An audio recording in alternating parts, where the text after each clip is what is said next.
And if we're just going out there and nose on behind those two things, we're dropping 180,000. And under like a fescue sod cow pasture, we're dropping 210. And we're able to achieve 100 bushels across their entire farm with those populations. Remember about soybeans that they're 90% germ, so there's 10% you're losing. They're 10% you get too deep, too shallow.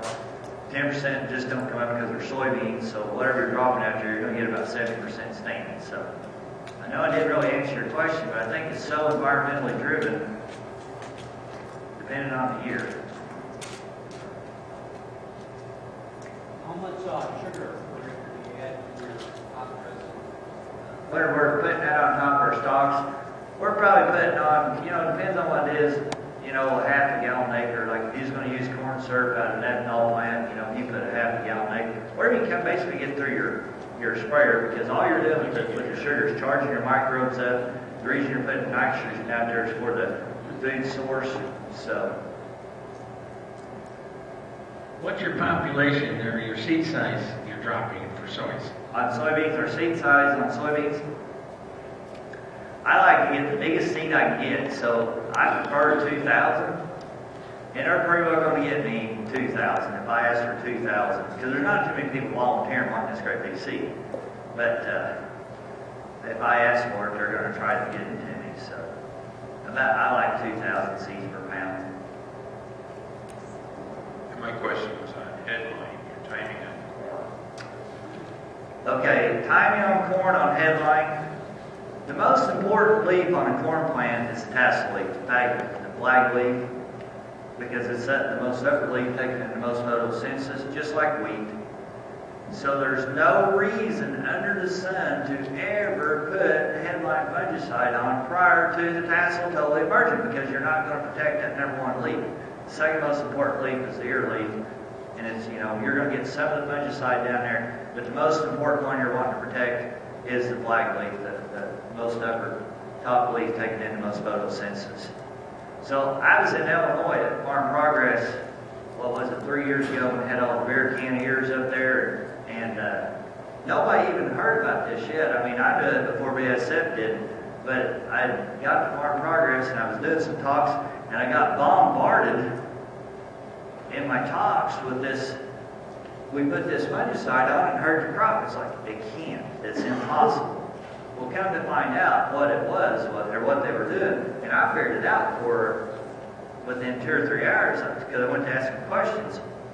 And what they were doing up there, they was using high boy sprayers, and it wasn't getting high enough on the crop, and then they was using too much surfactants, whether it be crop oil or non-RX surfactants with the headline, and it was blowing that down in that whorl, which was screwing the tassel up where the pollen up. So, and it wasn't the fungicide, it was the surfactants, the carriers, was what was actually messing it up. You want the tassel to be totally emerged. Matter of fact, I like about 10% brown silks, because 6-ounce headline is only going to give you about 2 weeks of control. And we have a lot of gray leaf spot, all your rust, northern, southern, is common. So we do have a lot of disease pressure. We're picking up 17 to 25 bushels with one application headline on our corn. But remember, I have a lot of disease pressure where I live at. The farther south you go, the more disease pressure we're going to get.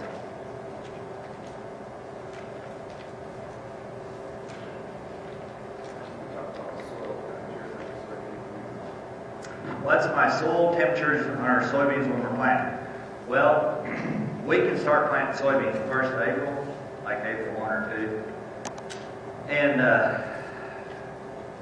but ideally, I'm probably going to back that up. I prefer to plant them around the 20th, 15th, to 20th of April to start. And we can plant up until, say, June 20th. And there's not really much difference in our yield.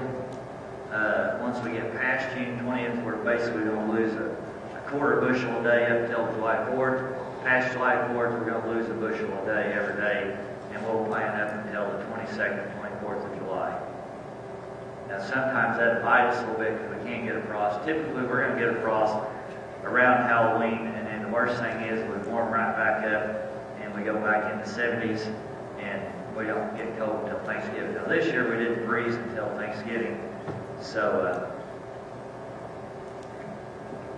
as far as the soil temperature goes,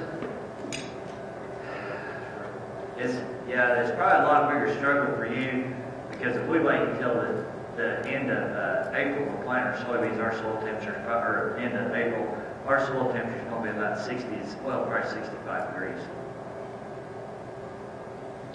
Do you tissue test, and if you do, at what crop stages? Do I tissue test? We take, we do all kinds of readings. We got a CO2 meter that we take CO2 readings out of our, coming off our ground to see where our CO2 levels are.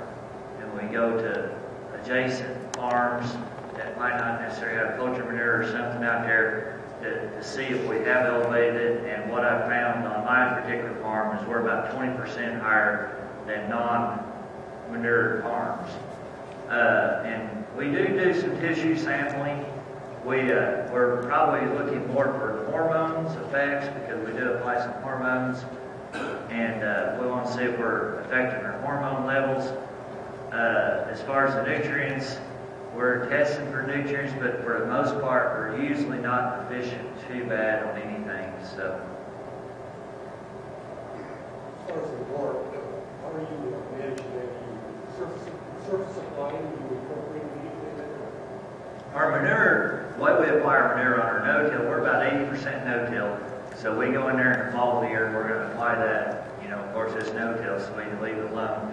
We like to put it on after Thanksgiving when it gets cold, because poultry manure is a form of ammonium nitrogen, or ammonium nitrate, and so we want it to be cold and rain or snow or whatever to kind of incorporate that in.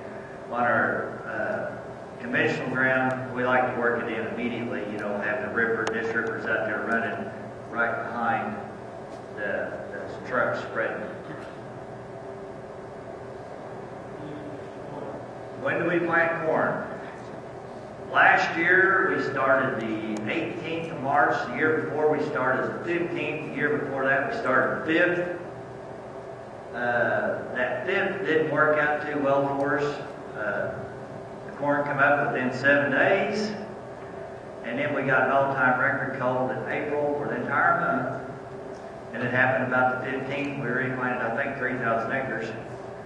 Well, that's no big deal. We had time to do it. So, you know, you just kind of grit your teeth and go do it. I mean, what else are you going to do? Hell, you just go do it.